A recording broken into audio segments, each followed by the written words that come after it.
Hello, I'm Pegasus, and welcome to Getting Started in Homeworld Remastered.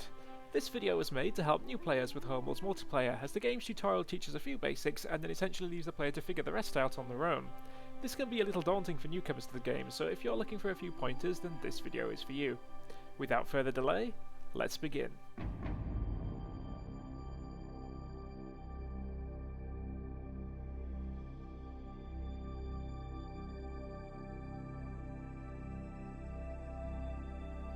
The first thing you want to do in a match is establish your resource operation by building additional resource collectors. A rough guide is to take the number of resource points available and multiply by 1.5 to give the number of collectors that you need. This is based upon the fact that having a 1-to-1 ratio of resource points to collectors would leave some rocks unoccupied whilst collectors are dropping off their haul. During this time, having a few extra collectors will let you quickly reoccupy these points and reduce the downtime on a resource operation. Ideally, having a collector standing by to relieve every mining collector would do the most to minimise the downtime, but to do this early on requires a substantial resource investment which leaves you with very little to build military ships, making you susceptible to early attacks. A 1-to-1.5 ratio of resource points to collectors at the start of a match is simply a compromise between the size of your resource operation and your ability to establish a military early on. Idle collectors can quickly be ordered to harvest by pressing the period key to select an idle collector, and then pressing H to give the harvest command. You can also press caps lock from the Sensors Manager to select all ships, and then press H to issue the command to all collectors simultaneously. You should place your resource drop-off points in close proximity to resource fields, as this will decrease the travel time for your workers and increase your harvesting efficiency. Be sure to take advantage of any additional fields that become available to you as you expand.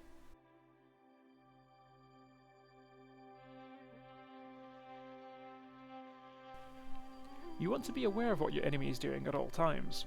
Get into a habit of establishing surveillance early on and maintaining it throughout a game. Scouts are one of the first units available to you and can be used to gather information on enemy ship numbers and locations from a safe distance. Probes are a cheaper alternative which have a larger coverage area, however they can only be moved once. Being able to observe enemy movements will enable you to anticipate attacks and determine enemy weaknesses, which will allow you to plan more effectively.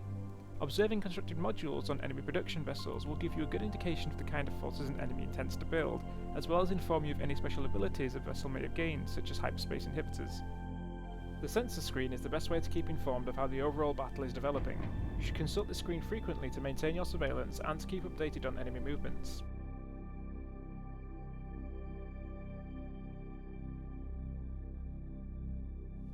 After establishing your resource operation, you should begin building up your offensive and defensive capabilities through fighter and research facilities. You should also be preparing to build a gravity well generator to protect yourself from hyperspace strikes.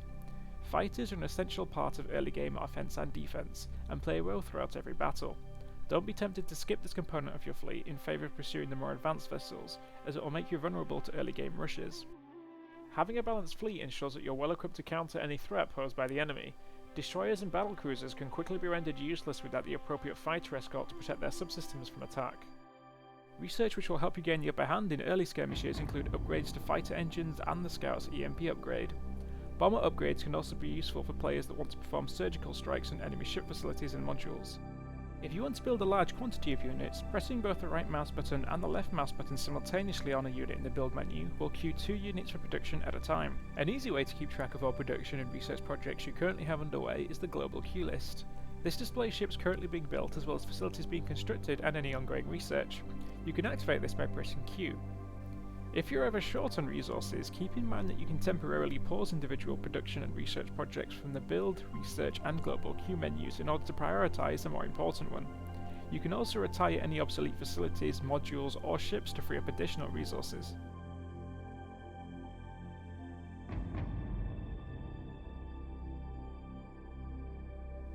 In Homeworld, every ship has inherent strengths and weaknesses against every other ship. Hovering over an item in the build menu displays these. Knowing what kind of ship is best suited for a particular engagement will give you the best chances of defeating your opponent and help you avoid suffering unnecessary losses. A fight where it looks like you're outnumbered can be swung in your favour by using the right counter units. For example, a group of bombers with a fighter escort might seem threatening if you have a smaller force, however a few scouts with a well-placed EMP strike can quickly turn the odds against them, making them easy targets for your smaller force and winning you the engagement.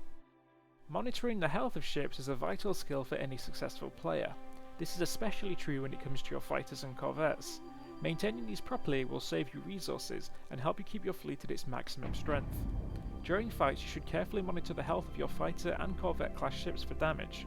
Once a wing's health falls into the yellow region, it's best to have it dock with the nearest vessel to prevent it from being lost completely. The benefits of doing this are that any surviving ships which are damaged will be repaired, and any ships in the wing that were destroyed will be replaced. The last wing to dock with the vessel receives repair priority. The best part is that it's completely free, and properly monitoring the health of your ships will allow you to return reinforcements to the fight faster.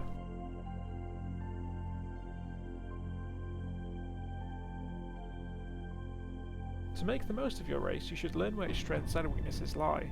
Whilst the Kushan and Titan are basically mirror images of each other, the Higaran and Vega are much more asymmetrical. In general, the Higaran ships favour faster weaponry which deals immediate damage, whereas the Vega lean towards slower yet higher damage dealing weaponry. This will of course affect how you use your ships.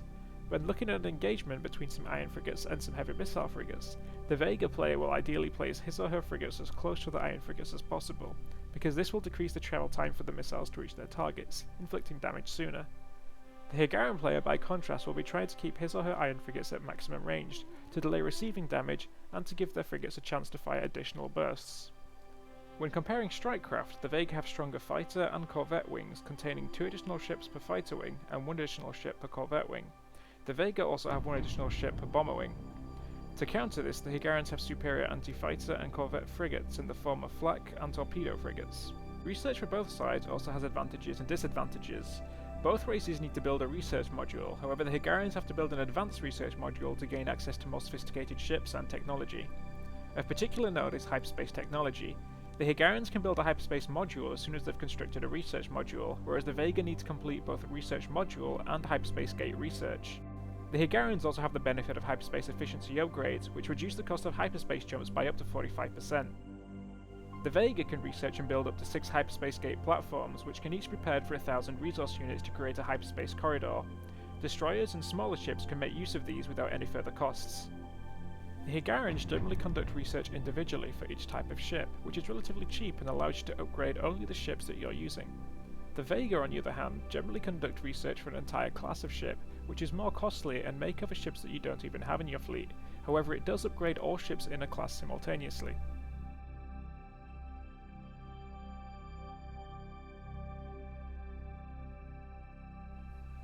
As with any cooperative game, you want to be an asset to your team by contributing in a meaningful way. Starting at the most basic level, it's critical that you participate in engagements alongside your teammates. Adopting the characteristics of a turtle whilst one of your allies is being attacked is a sure way to earn your teammates' rage. If one person in your team becomes weakened, you all become weakened. A chain is only as strong as its weakest link. By coordinating your attacks with your team, you'll find that you can inflict much more damage and greatly improve your effectiveness. As well as participating in the offensive, maintaining a good defense is equally important. One particular defense, which many new players neglect, is the Gravity Well Generator, or Hyperspace Inhibitor. A Gravity Well Generator creates a spherical area of denial with an 11 km radius around itself, preventing hostile ships from hyperspacing inside, and is in my opinion the most important module. If you build a hyperspace sensors module on one of your production vessels, the sensor screen will show all hyperspace activity on a map. This can be extremely useful in tracking enemy jumps and incoming hyperspace threats. If one of your teammates has the misfortune of being short on resources and you have some to spare, you can perform a resource transfer by pressing K to bring up the diplomacy window. Here you can select the recipient and the desired amount. Whilst there are no limits on how much or how often resources can be transferred, players should never rely upon teammates for charity to make up for bad resourcing. Remember that teammates are also trying to build and maintain a fleet, and the ability to be self-sufficient will prevent you from being a burden to your team. The diplomacy window also allows allies to transfer command of selected ships to a teammate. This can be used to great effect by a well-organised team, as each member can specialise in a particular area, maximising their production and then transferring ships to one another to populate each other's unit cap. I highly recommend that new players use the skirmish mode to build on these skills until they're familiar with the points discussed in this video. Once you can comfortably win against an expert CPU opponent, you'll be in a good position to take on people in the online multiplayer.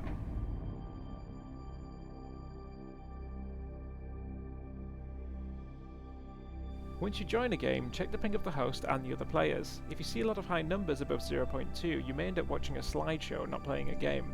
Assuming the lobby is fine, try not to keep your fellow players waiting. Pick a race, team up and ready up as soon as you can to help get the game going. When loading in, don't press any keys or click anything. Doing so can often interfere with the game, causing problems. You may see some hosts performing a countdown before they start a match to warn everybody to stop any inputs. Communicate and plan with other players. A coordinated team effort will have more success than a team of Leroys. And win or lose, as long as you're having a good time, it shouldn't matter. There's no use in becoming frustrated with other players when things aren't going well. Remember that not everybody has the same amount of experience. Just do your best and try to help them by offering advice. Try and learn from your losses. If you can identify where you lost a game and come up with ways you could have prevented it, it'll help make you a stronger player.